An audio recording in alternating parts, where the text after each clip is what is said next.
Okay, very good. So I will start. My name is Hilary Hanahoe. I'm the Secretary General of the Research Data Alliance, which means that I have the wonderful job of representing a truly global, truly amazing community of 11,000 people, more than 11,000 people across the globe. And it is my honor, pleasure, and I'm delighted to close the plenary. I'm very happy because we have received wonderful feedback. It has been an amazing and intense 4 days, with very, very long days and a lot of investment in time and energy by all, not just behind the scenes, but in the meetings as well. So thank you for that. Before we go into the plenary meetings, I wanted to give you just a few words about the future directions, if you like, of RDA and some other little highlights that I would like to give, and then we'll move on into things. So the first thing is, of course it doesn't move when you want it to, is I wanted to remind you of the governance of RDA. So the big green box there is everything around the members, of course. And if you remember, when we just, if you were at the adoption session yesterday, I talked about the business and the work. And the work is, of course, done by this amazing community through the working groups, the interest groups, and the soon-to-be communities of practice. And then we have quite a lightweight, in my opinion, governance, very well structured, very well thought out at the time, governance board, which consists of a technical advisory board, which provides that socio-technical vision and strategy, an organizational advisory board made up from our organizational members who are fee-paying organizations and very much support the Research Data Alliance, and then a regional advisory board that bring the regional vision. And all of that is supported operationally, if you like, by the Secretariat. And then we have a council of 9 elected members from different parts of the world who provide organizational vision and strategy. We have a legal entity because you need a legal entity to represent the whole community, and it is a non-for-profit charitable organisation based in the UK, but it represents all of you and all the communities. And then we have a wonderful funders forum who we work very closely with, but who also, shall we say, have an opportunity to exchange and work together. But so that's just an understanding of the governance for those of you who don't know. I'd like to focus just one moment on the Technical Advisory Board. We have 15 Technical Advisory Board members, again, from different parts of the globe with different expertise. All of them are elected, all of them are volunteers, all of them give an unbelievable amount of their time, their brains, their knowledge, their insights to RDA. Every year we have an election for new members, and these 5 members are stepping down or their term finishes. So I would like to thank Françoise, Sarah, Andrew, Rainer and Jane for their service to RDA and to the Technical Advisory Board. But I'd like to mention just one moment, Françoise, Andrew and Rainer. They are stepping down after their 2nd term. They are the pillars of RDA. They have been involved since the very beginning. It is with sadness that we say goodbye to them. We really are indebted to all 3 of them. They won't leave RDA, but they will leave the Technical Advisory Board. So Françoise, Andrew, Rainer, on behalf of the community, may I thank you so much for everything that you have done. Of course, those 5 members need to be replaced, and we have a wonderful slate of 8 candidates who are standing for election in this year. The elections are now open, You need to log in to use your vote. You may vote for up to 5 of these candidates. They have made statements, all their qualifications, profiles, and their commitment to RDA is available on the website. And I ask you and encourage you to please vote by the 23rd of November.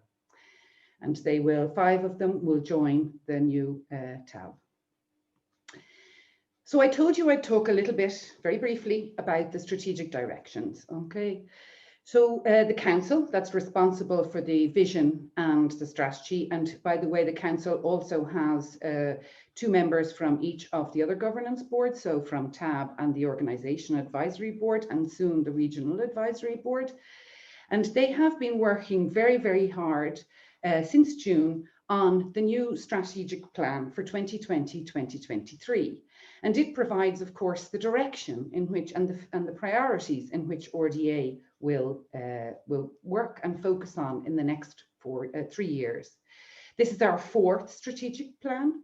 And this one we are in our end calling consolidation for the moment from 2020 to 2023. It's based on 3 major pillars of people, processes, and products. And each of these 3 pillars have goals and then priorities.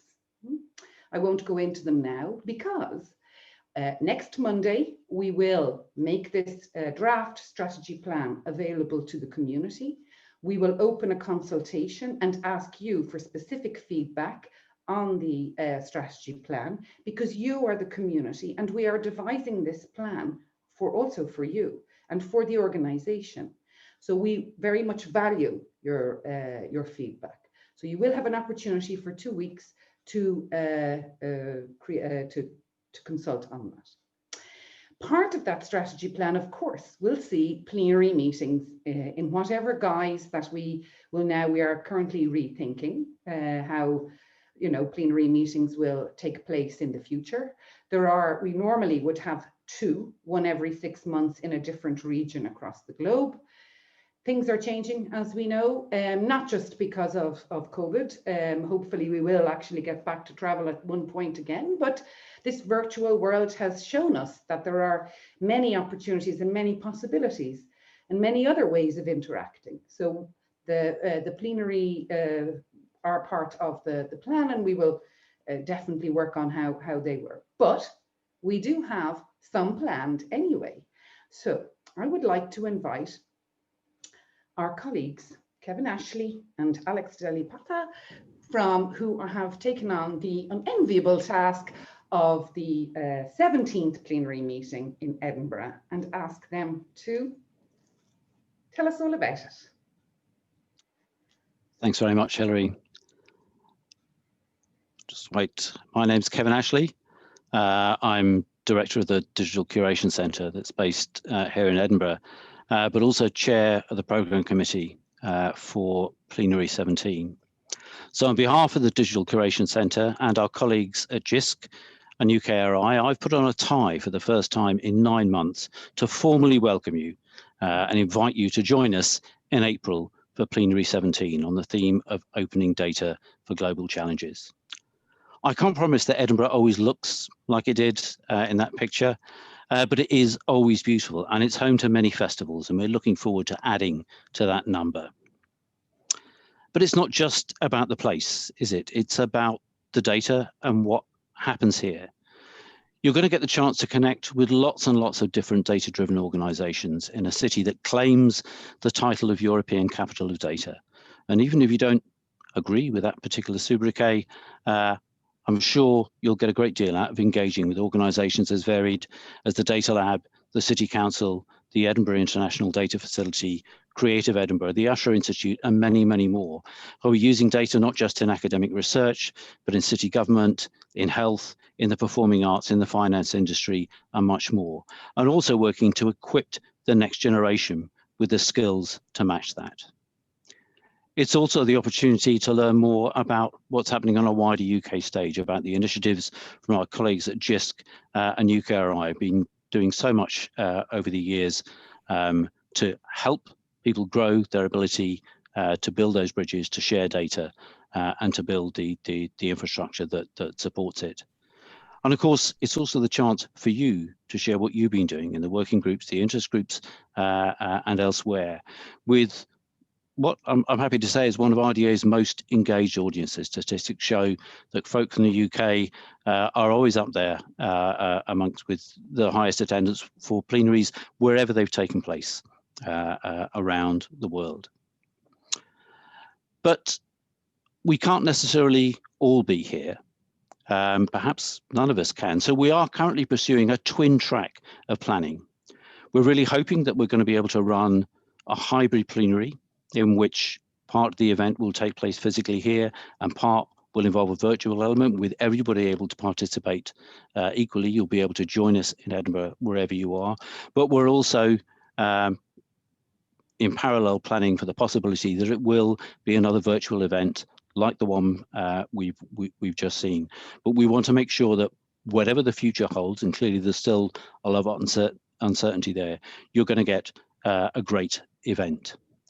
And that really is my cue to hand over to my colleague, Alex, who we're really lucky to have. She's been behind many DCC conferences and indeed one of those, the team that helps deliver many RDA plenaries. So I'm going to hand over to our events expert to talk more about how this is going to work and how you can plan to join us. Take it away, Alex. Thanks very much, Kevin. So P17 has been in planning for quite some time now. And ever since the situation with COVID started, we've been working really closely with the Edinburgh International Conference Centre, our venue, to deliver a truly hybrid experience. But where is the hybrid plenary? So we've been working really hard with the venue to ensure that there is ample space and all the safety measures are in place for those of you that will hopefully be able to join us. But we're also working on enhanced virtual participation enabled through professional audiovisual equipment and staff hopefully on site, and a virtual events platform, much like the experience we're having here in Virtual Plenary 16. You can submit your session application, co-located event or a poster, and we will work with you at every step of the way to decide on a virtual or a hybrid delivery as the situation evolves and as we all adapt. We are planning on facilitating additional breakout slots. This will take place on the Friday after the main plenary, and you can opt to have repeat or additional sessions outside of UK-friendly time zones. We're planning on a mix of on-site presentations streamed virtually and virtual presentations broadcasted on-site, all brought together and integrated through the virtual platform. As Kevin said, we are very much hoping to get everybody to Edinburgh, but the virtual planning component is very strong. We have been also planning a number of social and networking activities that may or may not involve dancing, as we promised in Helsinki the last time we all got together. And as you can see, we have been practicing our Ceilidh skills in our backyards at the moment. And we really do hope to get you in Edinburgh, but even if we can't, we will take you on virtual tours of our city. And we have a number of Scottish themed experiences and activities planned. A few logistics. The call for co-located events is currently open. You can submit your proposal for a virtual satellite event or plan to hold your event in Edinburgh. And as I mentioned earlier, we will work with you at every step to see what would work best. We have a number of co-located events confirmed. The International Digital Curation Conference will take place on Monday, the 19th of April, also organized by the DCC. We also have a NEOS co-located event scheduled for that same week. The call for sessions is now open. You can submit your session application as virtual or hybrid until the 12th of January. And I would now like to take this opportunity to thank the Plenary 16 organizers. It has been truly a great experience, even though we didn't make it to Costa Rica. It was great to be with everybody and with the community virtually. And the buzz of the RDA plenaries was very much present. So on behalf of the P17 organizers, thank you very much and see you all in April. See you in April. Thank you. Thank you so much, Kevin and Alex. And as you can all tell, we're in very, very good hands. As Kevin is a seasoned RDA member and actually co-chair of the Organizational Advisory Board. Alex is one of my wonderful Secretariat members and has been working very hard behind the scenes for this plenary that we're now doing, and as you can tell, for the plenary in April. So thank you, Alex, for all that you do, and we'll see you later in a moment. But again, Alex is not just involved in P17 because we don't do things by halves in RDA. We're always planning something else. So let me get back to my slides for a moment and show you what happens next. So after Edinburgh, of course, we have had in the planning some more events, and we have International Data Week, which International Data Week is if you like, an event that is brought to you by CODATA, the Committee on Data from the International Science Council, the World Data System from the International Science Council, and RDA. And it's a wonderful week of events where we combine the RDA plenary meeting, so it stays the structure, and CODATA and WDS organise their SciDataCon conference. And then we bind them together to bring all these different types of stakeholders together in some wonderful place in the world.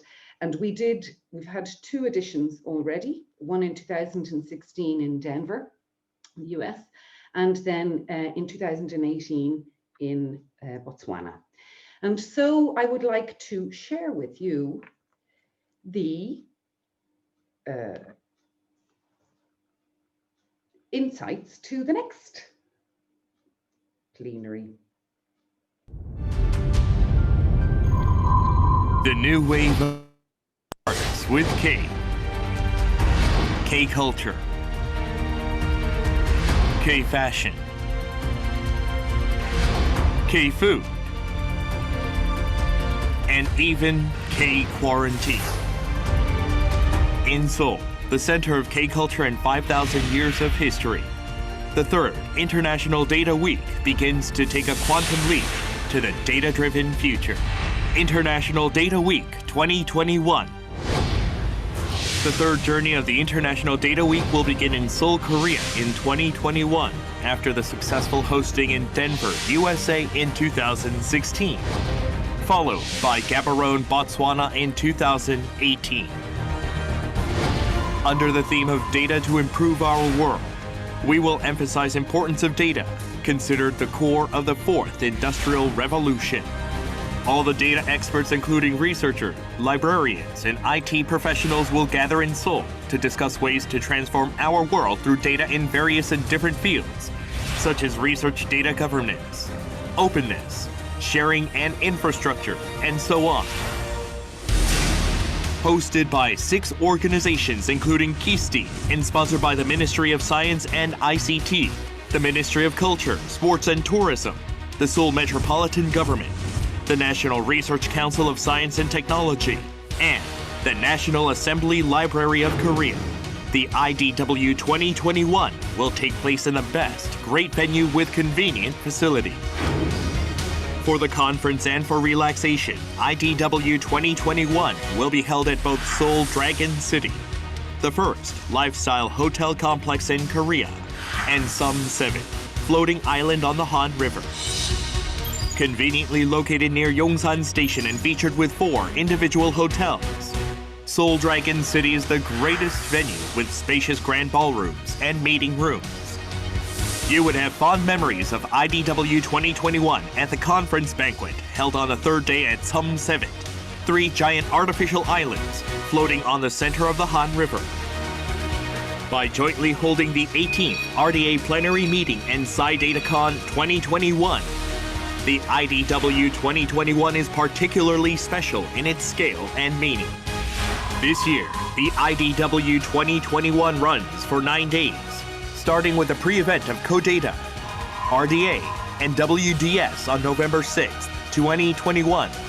The IDW 2021's main event for 4 days from November 8th to 11th, and post-event from November 12th to 14th. Data to improve our world through openness and sharing of useful and high-quality data.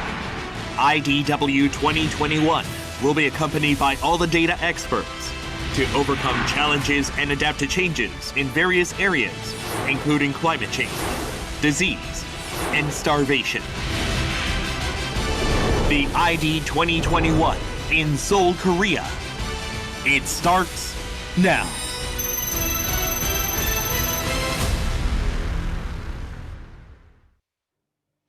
There you go.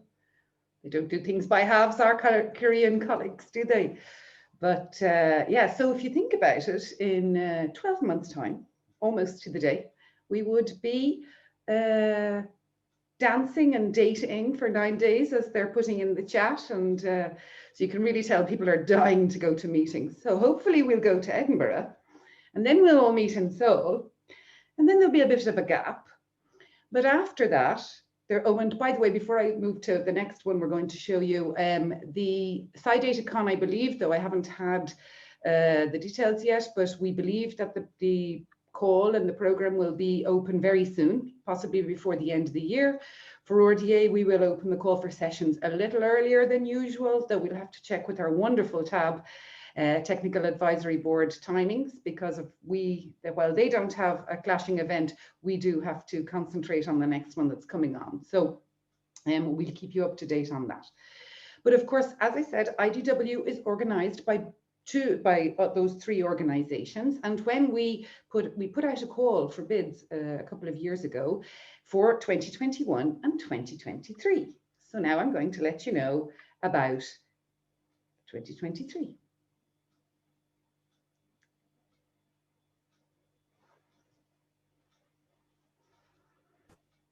Welcome to the International Data Week IDW 2023 in the beautiful festival city of Salzburg. I'm Arne Bartke, Dean of the Faculty of Natural Sciences, and we're looking forward to welcome you here for a Festival of Data. The University of Salzburg is proud to develop a strong emphasis on digital sciences and technologies. Empirical evidence from all kinds of disciplines contribute to a huge amount of data which has to be analyzed to generate data products supporting decisions in all walks of society and industry. With my own background in geoinformatics, we are proud to contribute to this academic development as well as to the International Data Week of 2023. Salzburg, a magnificent Baroque city on the northern edge of the Alps at the heart of Europe. The 500-year regency of the prince-bishops left an indelible mark. Today, the historical town is a UNESCO World Heritage Site, offering a marvelous combination of tradition and modernity, urban flair and verdant charm.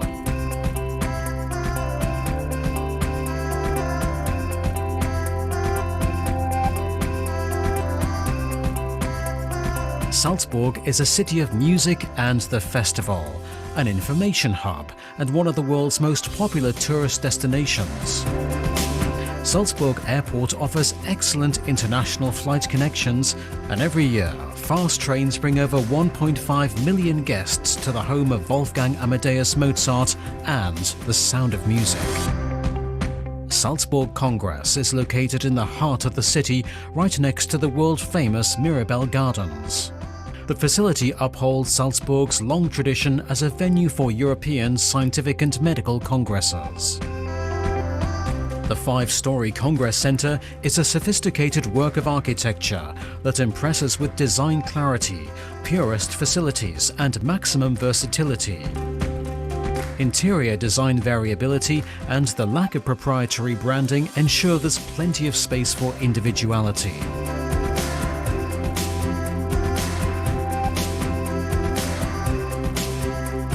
The technological infrastructure meets the highest standards and is the most modern of its kind in the whole of Austria. Most importantly, above and beyond the facilities and technical infrastructure, it's the team here that fills Salzburg Congress with life. Since it opened, a well-rehearsed team at the venue has faced every challenge in a friendly and intelligent manner, and with plenty of the charm Salzburg is known for.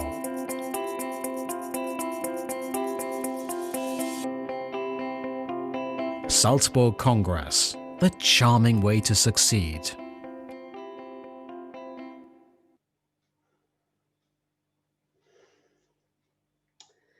So there you go. So it's Austria, yeah, and it's October, and we do have dates, but I noticed they didn't put them in.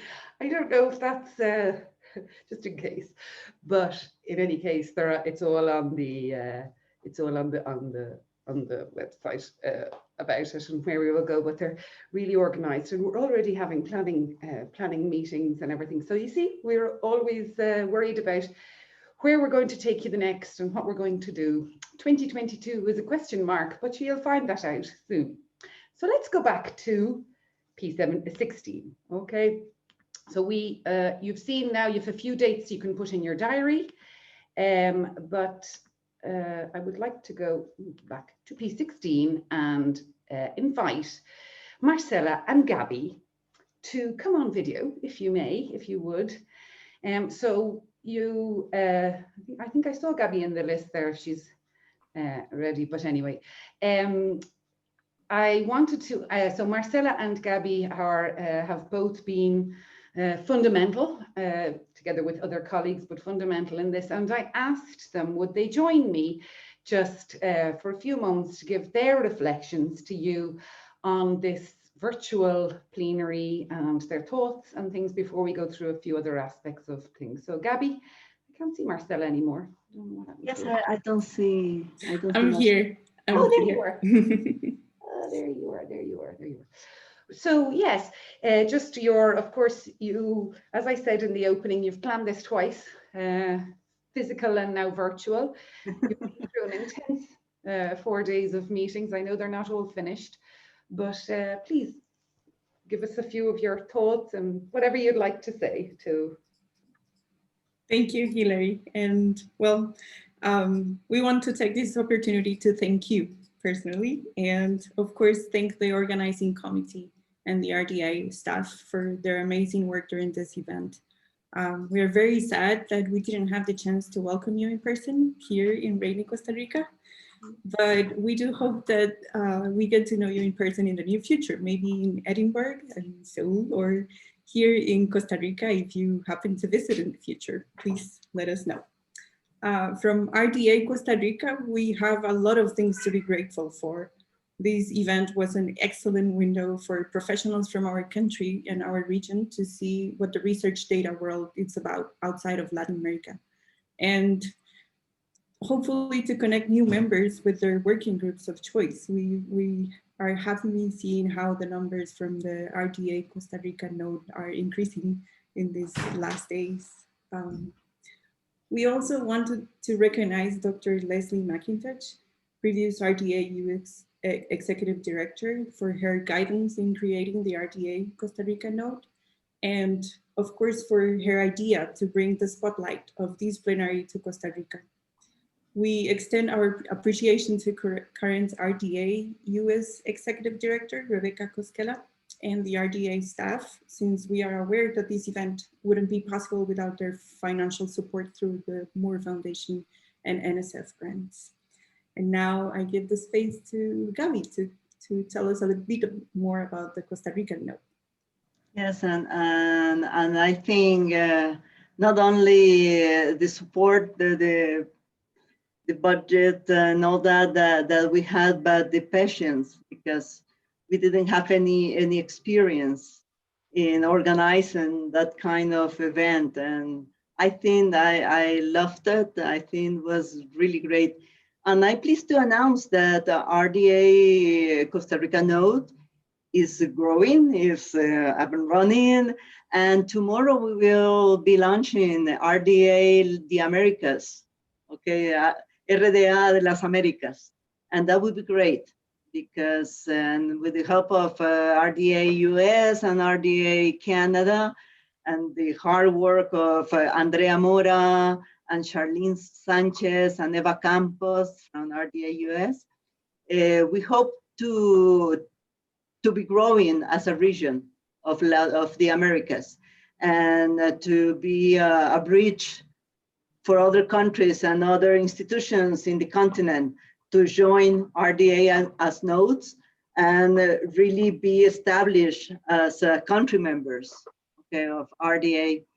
And although Costa Rica node is just starting and it's a new work for us, I think this event had opened a lot of eyes about how can we engage in things so important, in things, and see the different ways data and the different way of seeing our research and all that. And I think groups as citizen science, indigenous data, and biodiversity begin to grow with participants from Costa Rica and from our continent.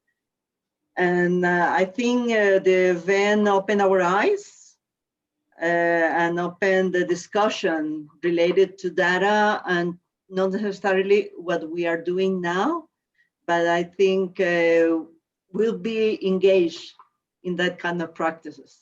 So thank you very much, really thank you, and welcome to Costa Rica whenever you want to come. Well, thank you. There'd be a big applause in the background if we were there.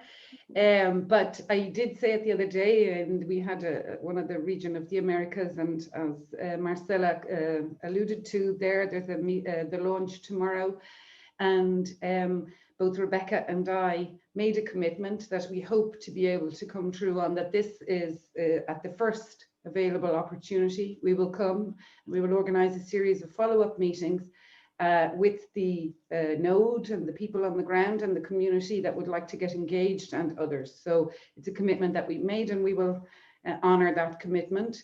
We do hope that's not too long in the future, but in the meantime, we are very much a virtual organization. And so I'm delighted that the Costa Rica node is growing. And thank you again for your animation and your passion and your support for RDA, but also for building this bridge with this wonderful global community that, as you know, I'm very proud of and very humbled to be involved in. So thank you. Yes. Thank you. Thank you. Yeah. So I will show you a few little things about the plenary, and then I'll let you all go off to whatever part of the world and day you're in. Actually, the numbers on this slide apparently are not quite true, but they're slightly higher, but give or take 10 or 20 people, maybe even 30. This is more or less the snapshot of the attendees. So we had 43% from the Americas, and a good portion of Europeans, of course. Americas, north and south, of course, we're connecting them all, some African, Asian, and Oceania. So quite a significant, I think, online presence, virtual presence. There was a registration fee attached to it. We are conscious of that. That was to help support the cost of the technology platform. It could have been a barrier for some, but we are pleased with the participation and that. So a few things from during the week. Not many of you may know, but there was a photo contest on knowledge ecology, and we had some wonderful pictures sent in. But you were all too busy working, so maybe not taking photos. Though, if you do note, may I note that many of these pictures are from my secretariat. So I wonder what they were doing out happy snapping. But some wonderful pictures. And the jury, which I'm not sure who it was, but I fully trust them, gave the prize to Bridget, who is the office manager for the RDA and one of the secretariat members. And this wonderful picture of a synergy of sharing and reusing around the knowledge ecology is the winner of that lovely prize. So well done, Bridget, well deserved. And then, of course, we had the virtual 5K that I think you could walk, you could run, you could jog, you could sprint. So we had 3 runners up, Yolanda, Christian, and Ina, who sent us in there. I don't know, I'm curious as to who took the picture of Christian when he was running, but yeah, I'm sure he'll tell us. We had a finalist, Stephanie, and while she was on her walk, the jury gave her the award for her careful observations of the beauty around us, even in a unique year like 2020. And the winner was Ian H. And I think I saw your name in the list when I was looking before. I'm sorry, Ian H. We were on a meeting the other day and we talked about your surname, so I just call you Ian H. and won't brave the pronunciation. So this is Ian's what do they call that? Run fast or run fast, runtastic. You can tell I don't run, can't you? I think so. Anyway, for the distance that he did, and he kept active while being very engaged. So well done, Ian, for winning the virtual event, the virtual K. Of course, I'd like to thank again the organisers and the sponsors, CONADE, the George and Betty Moore Foundation, the NSF, RDA United States, and Springer Nature, without whom none of this event would be in any way possible. I'd like to thank the organisers of the networking sessions, which were really quite amazing. So this is the Amigos Time RDA Snacks Happy Snapping picture here. So late in some places, early in others, but they're all looking like they're having a great time. I think I missed that one myself. And so these are the organisers of so we have Shauna Sadler who did the snacks. We have Johan Rao who did the Costa Rica trivia session. I did take part in that and I did very badly. Stephanie Hagstrom who did the healthy, balanced life when working from home. Barbara who organised 2 for Share the Book and Share Favourite Recipes. So thank you for that. And then Steve Diggs who did the Do-a-thon. And Steve's, the feedback I received on that was that it was a work sprint activity. So there wasn't much, it wasn't networking. There was an awful lot of work going on here, and with many active participants and 3 small group activities that came out were mapping all African digital research repositories, getting a graph indexed automatically when you plot it, and then the BOF on how to improve virtual collaborative meetings, sharing experiences, resources, and stories. So they were, while networking, working. So thank you, Steve, for the do-a-thon and for all that, and we'll see how that will progress. So there's some more pictures, and there's an animated Stephanie who is showing everybody how to cook virtually. So wonderful. The posters, we had an interactive poster wall. As you know, there were over 40, I think, if not more, posters. There was some interesting experience about getting into the virtual rooms and knocking on doors and not finding anyone behind them. And poor Roman David put that how could you not go and visit him with that wonderful little kitten down the bottom there, as he was all alone in his room for a while. In any case, they were wonderful, and we asked the community to vote for the posters and the best posters. And the winner of the virtual Plenary 16 poster competition is Vodan Brazil, with the Brazilian experience at the COVID Outbreak Data Network by Maria Luisa Campos, Viviane Rao, Luis, Patricia, Gisela, Sergio Cruz, and the Vodan Brazilian team. And I'm delighted that this won. It also is an example of the data together work that we do with CoData, GoFair, RDA, and WDS. And so well done to the virtual poster people. There was a prize, so I'm not sure how we're going to work out the prize with all those people involved in it. So we will discuss that with them later. So congratulations and thank you to all the poster people for their patience, their time, and their really hard work. There were so amazing posters and in that session. So.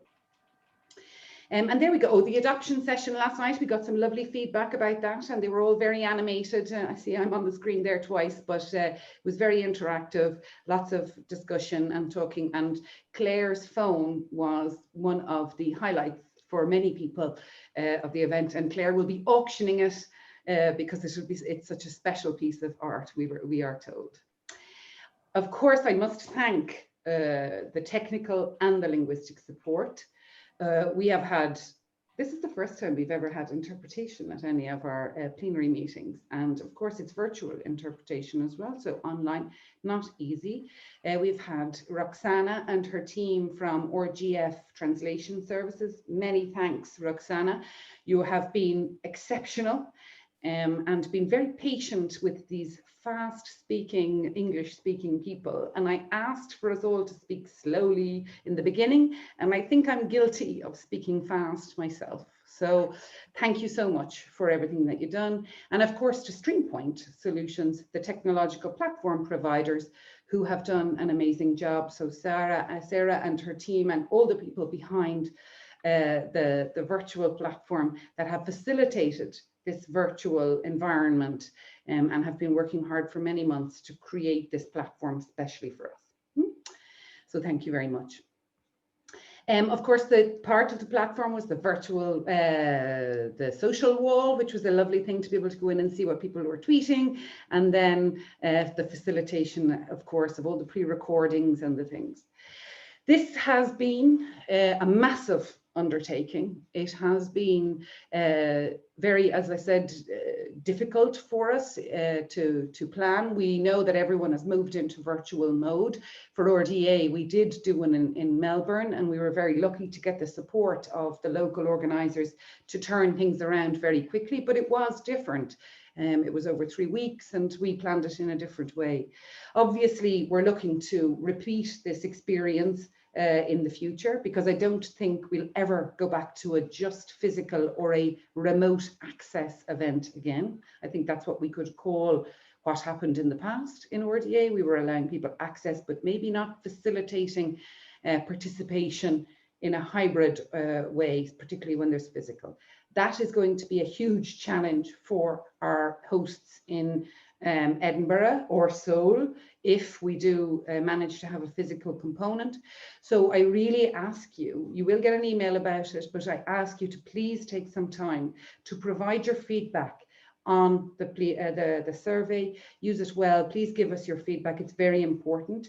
We will be sharing the lessons learned, not just within the community ourselves, but we will be making them available to all, so that other organizations like our own can benefit from them, like we did from theirs. So please take some time to do that.